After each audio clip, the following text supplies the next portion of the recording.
الحمد للہ نحمده ونستعینه ونستغفره ونؤمن به ونتوکل علیہ ونعوذ باللہ من شرور انفسنا ومن سیئات اعمالنا من يهده الله فلا مضل له ومن يضلل فلا هادي له ونشهد ان لا اله الا الله وحده لا شريك له والاول والآخر والظاهر والباطن وهو بكل شيء عليم وهو الله لا إله إلا هو له الحمد في الأولى والآخرة وله الحكم وإليه ترجعون ونشهد أن سيدنا ونبينا محمد ابن عبد الله الهاشمي الذي عبد الله ورسوله أرسله كافة للناس بالحق بشيرا ونذيرا وداعيا إلى الله بإذنه وسراجا منيرا أما بعد فأعوذ بالله من الشيطان الرجيم بسم اللہ الرحمن الرحیم وَإِنَّكَ لَعَلَىٰ خُلُقٍ عَظِيمٍ، اور بے شک آپ اے نبی کریم صلی اللہ علیہ وسلم اخلاق کے سب سے اعلیٰ ترین معیار پر فائز ہے۔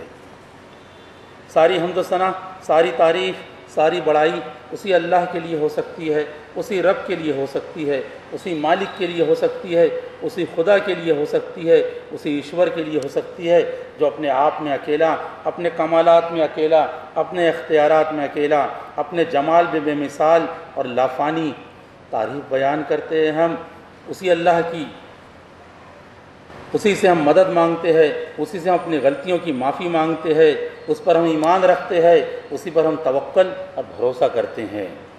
ہم پناہ میں آنا چاہتے ہیں اللہ کی اپنے اندرونی اور بیرونی شرور سے اور ہر طرح کے شیطانی وسوسوں سے، ہمارے اعمال کے برے نتائج سے۔ رب اعوذ بک من ہمزات الشیاطین و اعوذ بک رب ان یحضرون۔ رب تعالیٰ ہم نے آپ کی پناہ طلب کی ہے اس لیے کہ ہمیں یقین ہے کہ آپ کی پناہ کے علاوہ ہمیں اور کہیں کوئی پناہ مل ہی نہیں سکتی، اور ہمیں یہ بھی یقین ہے کہ آپ مالک کائنات ہیں، آپ واحد القہار ہے، آپ ہی کی بادشاہت ہے آسمانوں اور زمین میں۔ ہر مخلوق کو آپ نے اپنے قبضۂ قدرت میں باندھ رکھا ہے، طاقت نہیں کسی مخلوق کی کہ آپ کے حکم کے خلاف کوئی کام کر جائے، مجال نہیں کسی کی کہ آپ کی پکڑ سے بھاگ سکے۔ اب چاہے وہ مخلوق چھوٹی ہو یا بڑی، چاہے آسمانوں میں ہو یا زمین میں، آکاش میں ہو یا پاتال میں، ان ساری ہی چیزوں کا اعتراف کرتے ہوئے ہم یہ بھی گواہی دیں کہ ہمارا رب ایک اکیلا اللہ وحدہ لا شریک ہے، اسے کوئی دھوکہ نہ دے سکے، اس سے چھپ کر کوئی کام نہ کر سکے۔ وہ ہر جگہ موجود، ہر جگہ حاضر، ہر واقعے کا شاہد، ہر ایک کے دل میں اٹھنے والے احساسات، جذبات اور وسوسوں کو وہ جانے، ہر مخلوق سے انتہائی قریب، ہر مخلوق کی حرکت پر نظر رکھے ہوئے، آسمان اور زمین کی ہر چیز کو وہ جانے، اس کے علم کے باہر کوئی چیز نہیں۔ زمین پر بھی اسی رب کی بادشاہت، ساتوں آسمانوں پر بھی اسی کی بادشاہت، اس کی بادشاہت کا کوئی عین نہیں۔ اس کائنات کی ہر شے فانی اور صرف اس رب کی ذات لافانی۔ ساری تعریفوں کی ابتدا بھی اسی کو اور ساری تعریفوں کی انتہا بھی اسی کو۔ وہی ساری قدرتوں کا مالک، وہی ساری طاقتوں کا مالک، وہی ساری عزتوں کا مالک۔ اس پر کبھی کوئی برا وقت نہیں آتا کہ اسے کسی کی مدد یا پھر کسی کے سہارے کی ضرورت پڑے۔ ساتھ ہی ساتھ ہم یہ بھی گواہی دیں کہ محمد رسول اللہ صلی اللہ علیہ وسلم اللہ کے بندے اور اس کے آخری رسول ہیں، جن کے قلب مبارک پر ساری کائنات کے مالک نے اپنی آخری کتاب نازل فرمائی، جسے انہوں نے پوری ایمانداری کے ساتھ بغیر کسی کمی و زیادتی کے ہمارے حوالے کیا اور ہم سے وعدہ لیا، بلغوا انی ولو آیا، پہنچا دو میری طرف سے اگر تم ایک آیت کا بھی علم رکھتے ہو۔ تو آئیے آج کے خطبے میں اسے نبی آخر الزماں محمد مصطفیٰ صلی اللہ علیہ وسلم کی سیرت سے اپنی ذاتی ہدایت کے لیے روشنی حاصل کرنے کی کوشش کرتے ہیں۔ ربیع الاول کا مہینہ اپنے اختتام پر ہے اور ہم دیکھ رہے ہیں کہ مسلمانوں کے ہر محلے میں سیرت نبی پر جلسے منعقد کیے گئے، کہیں پر شامیانے لگائے گئے، گیٹ لگائے گئے، مسلمان لڑکوں نے اپنے محلے کی سڑکوں کو چوری کی لائٹ سے روشن کیا، اور اس موقع پر محلے کے نوجوان اور بوڑھے ہر کوئی بڑے جوش و خروش میں دکھائی دیے، تکبیر کے نعرے لگائے گئے، مقرر بھی بڑی ہی خوبصورت انداز میں سیرت نبی بیان کرتے ہوئے ہمیں دکھائی دیے، اور سامعین نے بھی ان کی تقریروں کو بغور سنا اور اس سے فیض حاصل کیا۔ لیکن کیا کبھی ہم نے اس بات پر بھی غور کیا کہ صرف تقریریں کروا لینے سے، نعت کی محفلیں سجا لینے سے، لائٹنگ لگا لینے سے، راستوں پر جلوس نکال کر راستہ بند کر دینے سے اور تکبیر کے نعرے لگا لینے سے کیا ہم نے سیرت نبی کا حق ادا کر دیا؟ کیا کسی سیرت کے جلسے میں شرکت کر لینے سے ہماری عملی زندگی بھی درست ہو جائیں گی؟ کیا صرف وقتی محبت کے اظہار سے نبی سے محبت کا حق ادا ہو جائے گا؟ کیا سیرت کے جلسوں کا یہی مقصد رہ گیا ہے کہ کچھ دیر سیرت کے عنوان پر تقریر سن لی جائے، پھر کہانی ختم، واپس اپنی روش پر آ جائے اور زندگی جیسی چل رہی تھی ویسی ہی چلتی رہے؟ دور حاضر کے زیادہ تر سیرت کے جلسے صرف مقررین کی لفاظی کی نظر ہو کر رہ گئے ہیں۔ کہیں جلسوں کے نام پر عوام سے رقم بٹور کر منتظمین اپنا اثر و رسوخ دکھلانا چاہتے ہیں، تو کہیں ربیع الاول کے مقدس مہینے میں سیرت بیانی کا سہارا لے کر کچھ مقررین اپنے لیے ہدیات، تحفے اور نذرانوں کی امیدیں لگائے بیٹھے رہتے ہیں۔ کچھ سیرت کے جلسے ایسے بھی ہوتے ہیں جس میں راستوں کو جام کر دیا جاتا ہے، راستہ بند کر دیا جاتا ہے اور چوری کی بجلی جلائی جاتی ہے، گورنمنٹ کا نقصان کیا جاتا ہے، اور یہ سب حرکتیں اس نبی کریم صلی اللہ علیہ وسلم کی یوم پیدائش مناتے ہوئے کی جاتی ہے، جنہوں نے راستے کے پتھر کو ہٹانے پر اجر و ثواب کا وعدہ کیا ہے۔ یہ سیرت کے جلسوں کو المیہ ہے، اسی لیے سیرت بیانی آج محض زبانی لذت، زبانی لفاظی اور واہ واہ کا معجون مرکب ہو کر رہ گئی ہے۔ کہیں پر سیرت بیانی کے حسین عنوان سے اپنے اور اپنی تنظیم کے کارناموں کا تذکرہ کیا جاتا ہے۔ میرے بھائیوں، ذرا غور کیجیے، اگر سیرت کا نام لے کر ہم یہ اعمال کریں گے تو پھر صاحب سیرت محمد مصطفیٰ صلی اللہ علیہ وسلم سے ہمارا تعلق کیسے پیدا ہوگا؟ آپ صلی اللہ علیہ وسلم کا ذکر مبارک کئی خیر اور خوبیوں کا مجموعہ ہے۔ آپ صلی اللہ علیہ وسلم کے ذکر کے لیے سجی ہوئی محفلیں انتہائی بابرکت محفلیں ہوا کرتی ہیں، کیونکہ اس ذات گرامی کی سیرت کا تذکرہ کیا جا رہا ہے جس نے بھٹکی ہوئی انسانیت کو راہ راست پر گامزن کیا، جس نے انسانیت سے ناشناس افراد کو انسانیت کا معیار بنا دیا، لیکن دکھائی یہ دے رہا ہے کہ اس ذات بابرکت کے تذکرے کے باوجود زندگی میں کسی تبدیلی کی لہر پیدا نہیں ہو رہی ہے۔ اس کے لیے صرف وقتی جذبہ، وقتی جوش، وقتی ولولہ کارآمد وہ مفید نہیں ہے، بلکہ اس کے لیے مسلسل صحیح کی ضرورت ہے۔ نہ صرف یہ کہ وعظ کرنے والا اپنی زندگی بدلنے کے لیے قوت گویائی کا استعمال کرے، بلکہ سننے والے بھی عمل کی نیت سے شریک ہو اور توجہ سے سننے کے بعد سیرت رسول صلی اللہ علیہ وسلم سے اپنی عملی زندگی کو مزین کرنے کا عزم لے کر اس محفل سے اٹھے کہ آج سے ہم اپنی زندگی سیرت طیبہ کے مطابق گزاریں گے، نبی کریم صلی اللہ علیہ وسلم کی سیرت مبارکہ کی روشنی سے اپنی زندگی کے چراغ کو روشن کریں گے، سیرت کے نور سے مغموم قلوب کو مسرور کریں گے، کیونکہ آپ کی سیرت مبارکہ سارے عالم کے لیے نمونۂ عمل ہے۔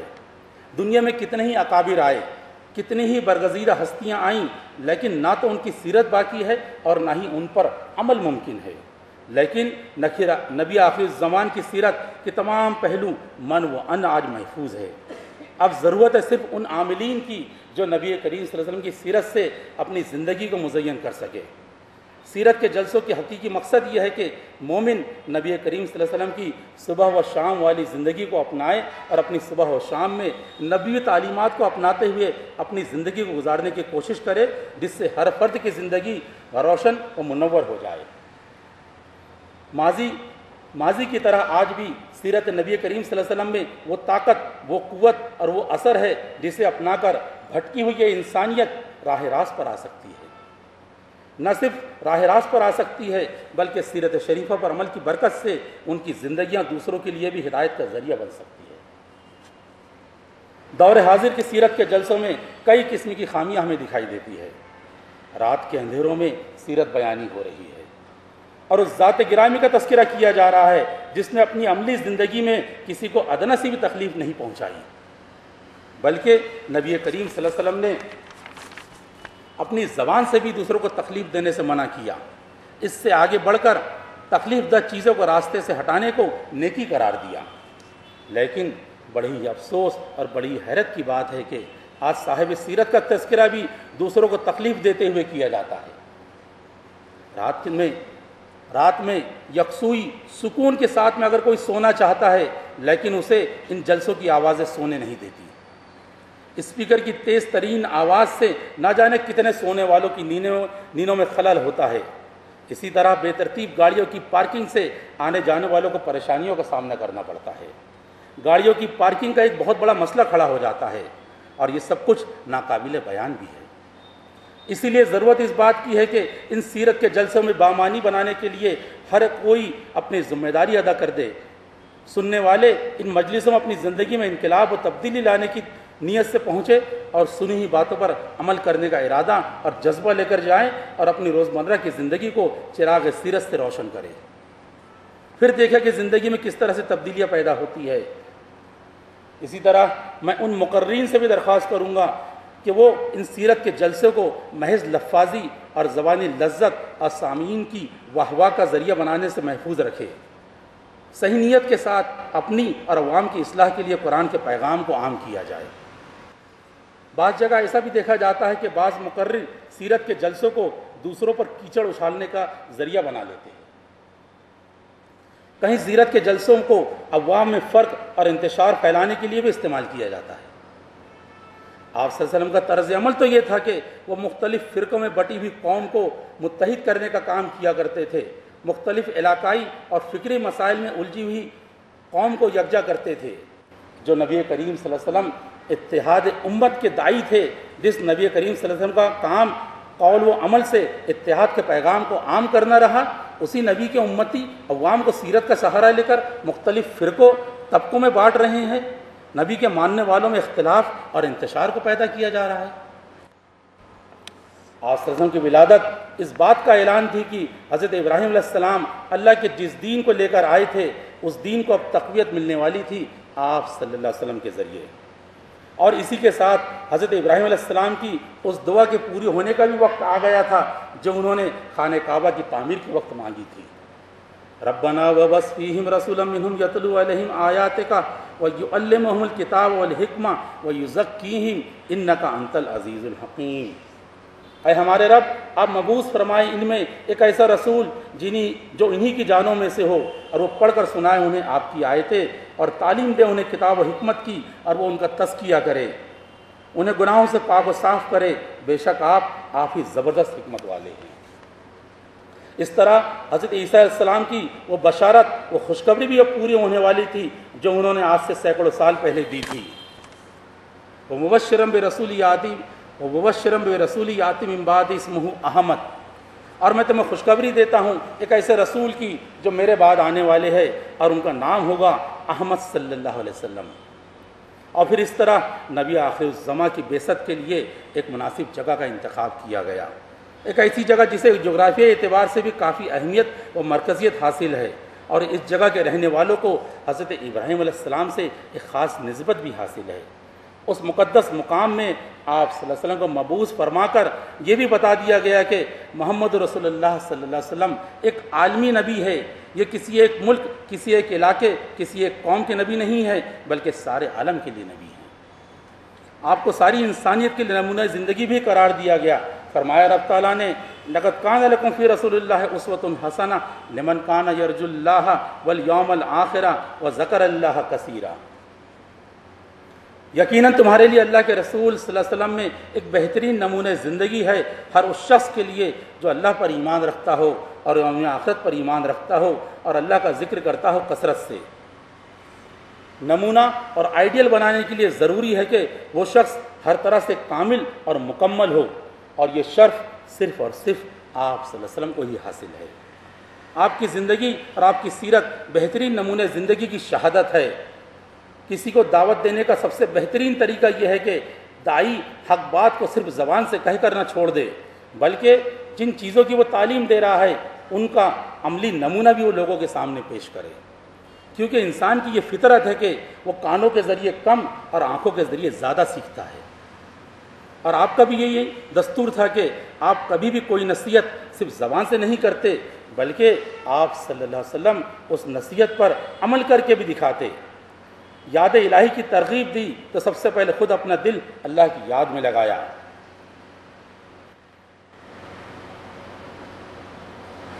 تمام ادیان عالم میں یہ صرف آپ ہی کو حاصل ہے کہ آپ تعلیم اور نصیحت کے ساتھ اپنے عمل سے مثال پیش کیا کرتے تھے. نماز کا طریقہ امت کو سکھایا تو سب سے پہلے خود اس پر عمل کر کے دکھایا.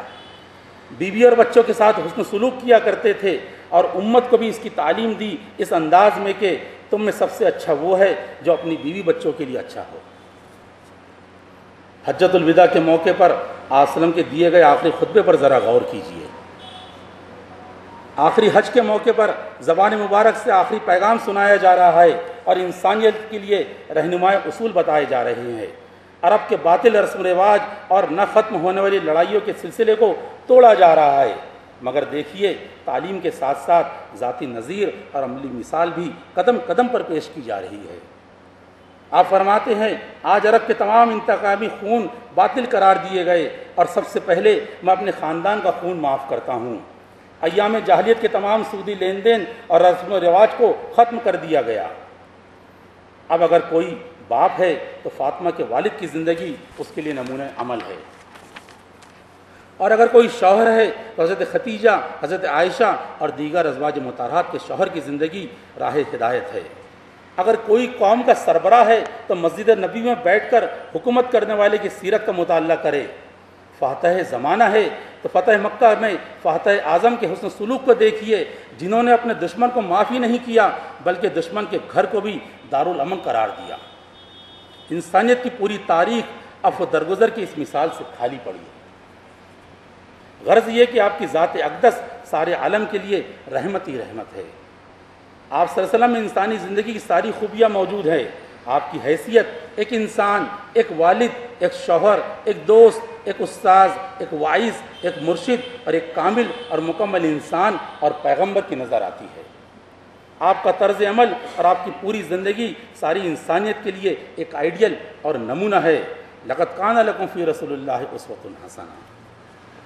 اللہ رب العالمین نے آپ صلی اللہ علیہ وسلم کو اپنی کتاب کا عملی نمونہ بنا کر پیش کیا۔ گویا کہ آپ نے وہی کچھ کہا جو قرآن نے بتایا۔ آپ نے انہی چیزوں کو منع فرمایا جسے قرآن نے حرام قرار دیا، اور آپ نے انہی چیزوں کو حلال بتایا جسے قرآن نے حلال قرار دیا۔ رب تعالیٰ نے فرمایا 53 نمبر کی سورت کی آیت نمبر 3 اور 4 میں وَمَا يَنطِقُ عَنِ الْهَوَىٰ إِنْ هُوَ إِلَّا وَحْيٌ يُوحَىٰ۔ ہمارے نبی کی یہ شان ہے کہ وہ اپنی مرضی سے کچھ نہیں کہتے، وہ تو اتنا ہی کہتے ہیں جو ان پر وحی کیا جاتا ہے۔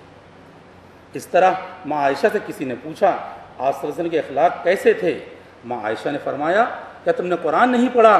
کانا خلق القرآن، آپ کے اخلاق قرآنی تھے، آپ کی سیرت قرآنی تھی۔ لیکن یہ بڑے افسوس کی بات ہے کہ جو ذات گرامی ہماری ہدایت کے لیے آئی تھی، آج ہم نے اس کے دیے ہوئے سبق کو بھلا دیا ہے۔ ہم نے صرف محبت رسول کے دعوے کو ہی اپنی نجات کے لیے کافی سمجھ لیا۔ ہمارے نیک اعمال کا پھول مرجھا گیا ہے۔ ہم نے اس جبل متین کو چھوڑ دیا جس کا نزول قلب امین پر ہوا تھا۔ ہم آج ہی اور ابھی یہ عہد کریں کہ ہم اپنے محبوب کی کسی بھی سنت کو نہیں چھوڑیں گے۔ ہم اپنے اخلاق کو، اپنے کردار کو، اپنے کاروبار کو، اپنے رہن سہن کو، اپنے معاملات کو نبی کریم صلی اللہ علیہ وسلم کے طریقے پر ڈھالنے کی کوشش کریں گے۔ تمام رسم و رواج کے بندھن کو توڑ کر مخلصانہ زندگی گزاریں گے۔ ہم وہ زندگی گزاریں گے جو ہمارے رب کو، ہمارے نبی کو پسند ہے، وہ زندگی جسے اس نے ہمارے لیے پسند کیا ہے۔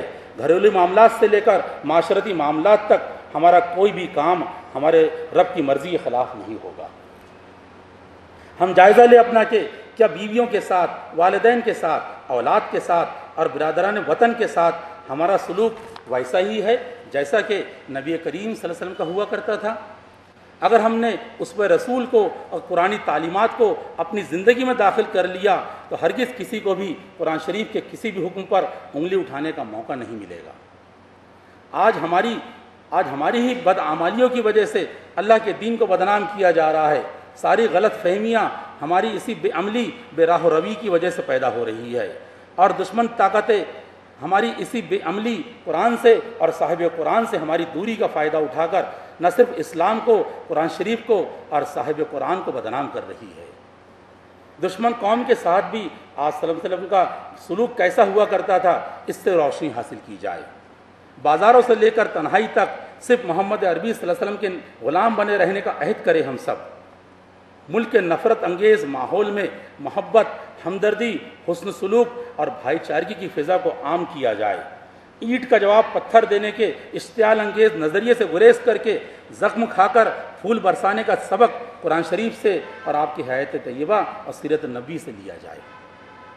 کمزور طبقات کے دکھ درد میں شریک ہو کر انہیں قریب کیا جائے، اور قرآن اور صاحب قرآن محمد رسول اللہ صلی اللہ علیہ وسلم کی سیرت کو اپنی عملی زندگی میں نافذ کرنے کی کوشش آج ہی سے ہم شروع کر دیں۔ اللہ سے دعا کرتے ہیں کہ وہ ہم سب کو کہی گئی باتوں پر عمل کرنے کی توفیق عنایت فرمائیں۔ بارک اللہ لنا ولکم فی القرآن العظیم ونفعنا وإیاکم بالآیات والذکر الحکیم انہ تعالی جواد کریم ملک بر رؤوف الرحیم۔ اقول قولی ھذا واستغفر اللہ لی ولکم ولسائر المؤمنین فاستغفروہ انہ هو الغفور الرحیم۔